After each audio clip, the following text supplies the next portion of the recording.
These are the richest Canadian families quietly taking over New York, and the money involved is absolutely staggering. You will see a family that bankrolled one of America's most infamous cults, a guy who flipped a gin brand into a fortune, and a billionaire who paid $188 million for a single Manhattan apartment. Let's get into it. Number 8. The Reynolds family. Let's kick things off with a name that needs zero introduction, but here's what almost everybody gets wrong about Ryan Reynolds. They picture an actor who got lucky with a superhero franchise. The truth? Well, the Reynolds family fortune, sitting somewhere between $350 and $400 million, has almost nothing to do with Hollywood. This man is quietly one of the most effective venture capitalists working today. He just happens to also be hilarious. Reynolds was born in Vancouver and spent years grinding out a solid acting career before he started treating business acquisitions like a hobby, except with absurdly better outcomes than most people's hobbies. Watch this playbook because he runs it over and over. In 2018, he picked up a 20% stake in Aviation American Gin. 2 years later, the spirits giant Diageo bought the brand for up to $610 million, and Reynolds walked away with an estimated $122 million from a gin company in 2 years. Then in 2023, T-Mobile scooped up Mint Mobile, where Reynolds held a 25% stake, for $1.35 billion, handing him an estimated $300 million in cash and stock. He's also got a piece of the Canadian payment processor Nuvei, which sold in 2024 for $6.3 billion. Same move 3 times over. Find an undervalued brand, pour in his cultural credibility, then sell to a global giant for a fortune. His New York anchor is an 11-acre estate up in Pound Ridge, Westchester County. Rolling hills, historic barns, the kind of understated luxury that whispers instead of shouts. And his wife, Blake Lively, is a genuine fixture at the very top of New York's fashion world, with her role at the Met Gala basically cementing the couple as New York royalty without either of them needing an actual title. Oh, and the Wrexham thing is too good to skip. Reynolds and Rob McElhenney bought the little Welsh soccer club back in 2020 for $2.7 million. It's now worth somewhere around £350 million. He's even admitted on camera that the early finances made him want to, and I quote, throw up. Which, for a guy this rich, might be the most charming thing about him. Now, Reynolds gets richer by being loud and funny in front of the whole world. The next name on this list pulled off the exact opposite trick, becoming one of the most powerful people in American culture while staying almost completely invisible. Number 7. The Michaels family. Number 7 is someone you could walk right past on the street and never recognize, which honestly is the whole point. Lorne Michaels was born in Toronto, and he spent 5 straight decades building one of the most concentrated monopolies of cultural influence in all of American media. Worth an estimated $500 million, he's the creator of Saturday Night Live, broadcasting out of Studio 8H at 30 Rockefeller Plaza since 1975. Think about the names that got made inside that one studio. John Belushi, Eddie Murphy, Tina Fey, Will Ferrell, Bill Murray. That's not a cast list, that's basically the entire history of American comedy. And it doesn't stop there because he also controls The Tonight Show and Late Night over at NBC, which means he's quietly run the whole late-night pipeline for generations. Meanwhile, his production company manages the SNL syndication catalog in the background, money printing itself while the cameras keep rolling. In Manhattan, Michaels lives at 88 Central Park West, the legendary Brentmoor, a gorgeous pre-war co-op where the neighbor directly across the hall is, casually, Paul Simon. His Hamptons compound out in Amagansett pulls in a summer crowd of comedy legends, media executives, and actual heads of state, all hosted with this formal, almost regal composure that somehow makes him more intimidating than any red carpet ever could. And here's a detail that's almost too perfect. Back in the 1970s, SNL went on air and offered $3,000 for a Beatles reunion. As a joke. Except John Lennon and Paul McCartney happened to be watching that exact broadcast together at McCartney's apartment in the Dakota, just a few blocks away. And by Lennon's own account, the two of them seriously thought about hopping in a cab down to Rockefeller Center to claim the cash. Picture that. The Beatles, nearly reuniting for $3 grand on a whim because of a TV bit. They didn't go, But the fact that it was even a real conversation tells you everything about the cultural gravity Lorne Michaels built in this city. He built an empire on laughter. This next family built theirs on liquor. And somewhere along the way, one of them got tangled in a story so strange it genuinely sounds invented. Speaking of the quietly smart move that doesn't need to show off, that's exactly what pulled someone on our team to the Pulse R8 Smart Ring. It reads your heart rate, your sleep, and your workouts right from your finger. A week on a charge, 100 days with the case, and it's fully waterproof. The surprise was the price, under $40, a fraction of the big-name rings, because it comes direct instead of through the retailers that mark everything up. If you're watching on your TV, pause and scan the QR code on screen with your phone camera, or tap the first link in the description. Because our next family built a liquor empire, and got tangled in a story so strange it genuinely sounds invented. Number 6. The Bronfman family. Number 6. And the Bronfman family might be the most fascinating, complicated, and downright eventful dynasty Canada has ever produced. It started with Samuel Bronfman, who built the Seagram Company into a global liquor empire out of Montreal. By the time that fortune passed down a generation, the Bronfmans were among the wealthiest families in all of North America. Charles Bronfman alone is worth an estimated $2.5 billion today, making him the family's most financially intact heir. Their New York chapter is written almost entirely in Upper East Side real estate, and it's wild. Edgar Bronfman Jr. recently listed his triplex penthouse at 812 Park Avenue for $22 million. But the real showstopper came earlier when he sold a townhouse on East 64th Street for over $50 million. Here's the kicker. He originally bought it back in 1994 for $4.3 million, then transformed it by combining 9 separate apartments into one 15,000-square-foot palace. We're talking an interior with a 2.5-story indoor piazza. And get this, his wife reportedly banned mop buckets from the building's elevator purely on aesthetic grounds. If you ever wanted one detail to capture life at this altitude, that's it. No mop buckets allowed. But then there's the part of the story no one in the family wants to lead with. Claire Bronfman, a daughter of Edgar Sr., used tens of millions of her Seagram inheritance to fund NXIVM, the notorious upstate New York organization that was eventually exposed as a cult. Claire was convicted and sentenced to federal prison.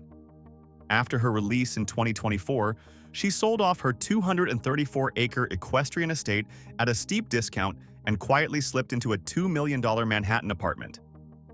Just sit with that full arc for a second. Liquor dynasty heir to federal conviction to a discreet little city apartment. It's the kind of story that makes even the most jaded New York observer do a genuine double-take. That's a fortune weighed down by a full century of history. The next one was built in about 6 years flat, out of absolutely nothing but pet food and the internet. Number 5. The Cohen family. Ryan Cohen's story is unlike anything else on this list because it didn't begin with a family empire or a Hollywood franchise. It began with dog food. Cohen was born in Montreal, and back in 2011 he co-founded Chewy, an online pet supply store, at a time when most people genuinely thought buying dog food on the internet was a weird idea. He ran it with this obsessive, almost monk-like focus, built it into the absolute dominant player in its space, and then in 2017, he sold it to PetSmart for $3.35 billion.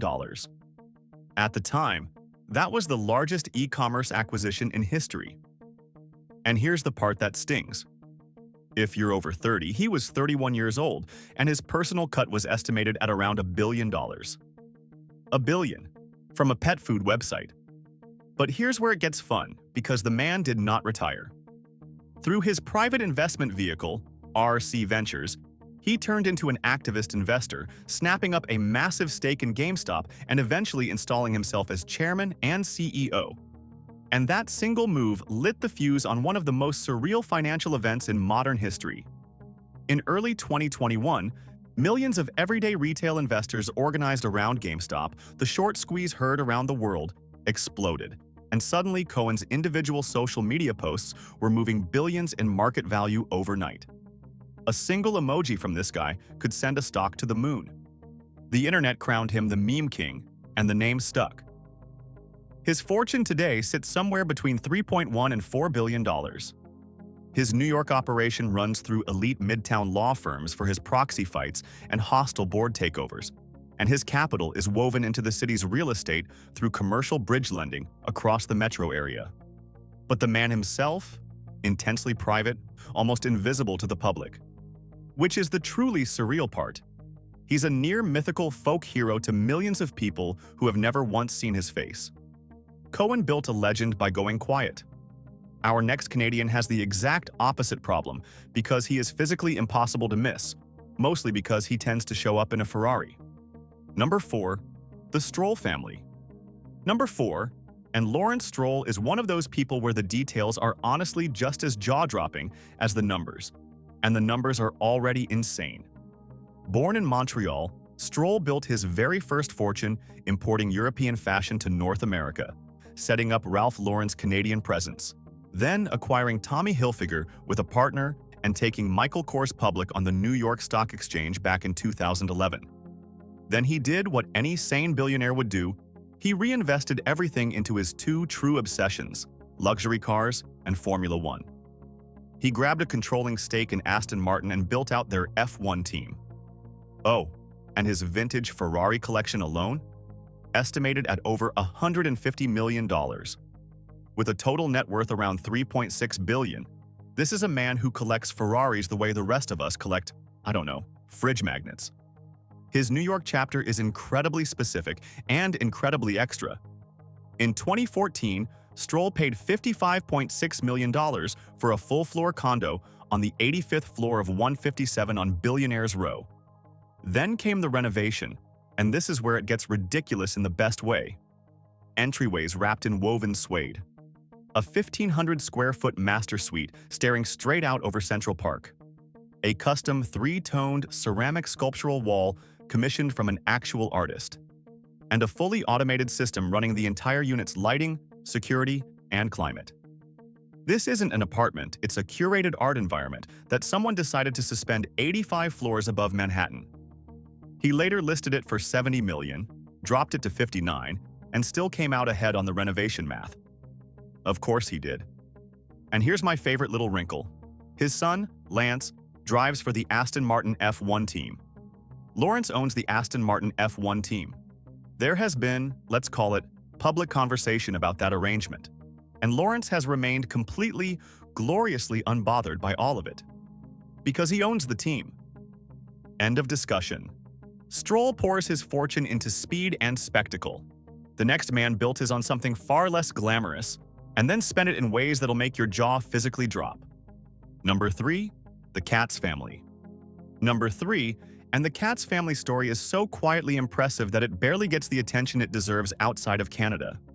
Daryl Katz was born in Edmonton, and he built his fortune by locking up the Canadian franchise rights to the Rexall pharmacy chain, then consolidating a massive pharmacy network across North America before selling the whole business for roughly $3 billion. And then he did the most Edmonton thing imaginable. He bought the Edmonton Oilers. Because when you're a kid from Edmonton who suddenly has $3 billion, certain hometown obligations simply kick in. That franchise is now worth around $1.5 billion, sitting inside a much bigger sports and real estate empire. His total fortune today is estimated at $4.3 billion. Here's a detail that tells you exactly how this man's brain works. His flagship project back home is the Ice District, a $2.5 billion, 25-acre mega-development in downtown Edmonton, and it's openly modeled on Manhattan's Hudson Yards. Think about that. A billionaire from Alberta built his crowning achievement as a tribute to a New York development. That tells you precisely where his frame of reference lives. In New York itself, Katz picked up a luxury midtown condo back in 2022 for a recorded $36 million, his home base for constant trips between Alberta, California, and the city, always by private Gulfstream, naturally. But the real headline is Malibu, where he bought a 15,000-square-foot ultra-modern beach compound for a record-shattering $120 million. $120 million for a beach house. Even on a list this absurd, that number deserves a moment of silence. And don't picture some hands-off owner counting money in the corner either. Inside the NHL, Katz is known as one of the most demanding owners in the entire league, with major coaching and front office shakeups tied directly to his personal frustration when the Oilers underperform. The man is nobody's passive investor, but as loudly as Katz plays his game, the next family plays an entirely quieter one, the kind where you don't go buying sports teams. You quietly advise the people who run countries. Number 2. The Desmarais family. We've reached the second to last step on the ladder, and the Desmarais family is the entry most Americans have never heard of. Yet most Canadians will instantly recognize as one of the most powerful dynasties their country has ever produced. It started with Paul Desmarais Sr., who took Power Corporation of Canada, a struggling little bus company, and transformed it into a financial services giant managing over $400 billion in global assets. Read that again. From a failing bus company to $400 billion. The family's collective net worth today sits around $4.5 billion, and the leadership of their investment arm now runs through Paul Desmarais III, who heads up Sagard Holdings, $25 billion in venture capital, private equity, and real estate, directed straight out of a prominent New York office. But their Manhattan chapter isn't really about finance. It's about a very specific, very rarefied kind of opulence. For decades, the family kept a pied-à-terre at the historic Pierre Hotel on Fifth Avenue, decorated by a world-renowned designer and home to what was known as the Desmarais Collection, a museum-grade hoard of 18th-century French decorative arts. And when they finally decided to part with it, they didn't have a yard sale. They went through Christie's at Rockefeller Center. A single Louis XVI marquetry commode, a fancy chest of drawers, sold for over $1 million. A porcelain dessert service fetched nearly $400,000. I need you to understand, these were dishes. The family's everyday furniture and plates were appreciating assets that most actual museums can't compete with. And it scales way beyond New York. There's a 15,000 square foot mansion on Palm Beach's Billionaire's Row, and then there's a 75 square kilometer private estate up in Quebec called Domaine La Forest. Let that land. 75 square kilometers is not a country estate. That is practically a country. Multiple Canadian prime ministers and even a former French president have maintained close personal relationships with this family. In Canada, the Desmarais are what political kingmakers look like when they never have to run for anything themselves. And just when you think you've finally seen the ceiling of Canadian wealth in New York, we hit number 1, where the jump in scale isn't a step at all. It's a canyon. Number 1, the Tsai family. Here we are. Number 1, and I mean it, the leap from the Desmarais family to the Tsai family isn't a step up the ladder. It's a different ladder entirely. Joseph Tsai was born in Taiwan, holds Canadian citizenship, graduated from Yale, and started his career as a tax associate at a white shoe Manhattan law firm after passing the New York bar in 1991. So far, impressive but normal. Then he made what might be one of the greatest career pivots in business history. He left the safe, prestigious law job to join a tiny, unknown Chinese e-commerce startup called Alibaba, where he built the entire financial and legal backbone of the company from scratch as co-founder. Imagine the nerve that took, walking away from a guaranteed white shoe career for a no-name startup overseas. When Alibaba went public in 2014, in what was then the largest IPO in history, Tsai became one of the wealthiest human beings on the planet. His fortune today sits between $8.1 and $11.8 billion. And his footprint on New York is just staggering. He is the sole owner of BSE Global, a sports holding company worth around $6 billion, which includes the Brooklyn Nets, the New York Liberty, the San Diego Seals, and the Barclays Center Arena itself. So he didn't just buy a team, he bought the actual building they play in and built a whole sports empire around it. In 2024, the family sold off just a 15% minority slice of BSE Global to fellow New York billionaire Julia Koch for roughly $700 million. $700 million for 15%. Do that math on the whole thing and your head spins. And then, the apartment. In 2022, Joseph Tsai paid $188 million for a double-floor penthouse at 220 Central Park South. $188 million. For a single place to live, that number sits comfortably in the range of small nation infrastructure budgets spent on a Manhattan address. on a list that already includes a $55 million suite apartment and a $120 million beach house. That figure doesn't just win, it resets the entire conversation. And his wife, Clara Wu Tsai, granddaughter of the first elected mayor of Taipei, is woven deeply into New York's cultural life, even leading the New York Liberty's championship parade through the Canyon of Heroes after their WNBA title. And here's the part that genuinely matters. During COVID, when the city was on its knees, the family donated 2.6 million masks, 170,000 pairs of goggles, and 2,000 ventilators directly to New York's hospitals. At the exact moment the city needed help most, they showed up. Think about the full arc. Joseph Tsai started in this city as a nobody law firm associate. He ends this list as the owner of 2 pro sports franchises, a $6 billion sports company, a championship arena in Brooklyn, and the most expensive apartment in recent city history. It's almost too clean to be real. But that's the whole theme here, isn't it? Every single one of these stories started somewhere completely unremarkable. Vancouver, Toronto, Montreal, Edmonton. And every one of them ended up here, in the one city that turns raw ambition into something permanent. 8 Canadian families, 1 city.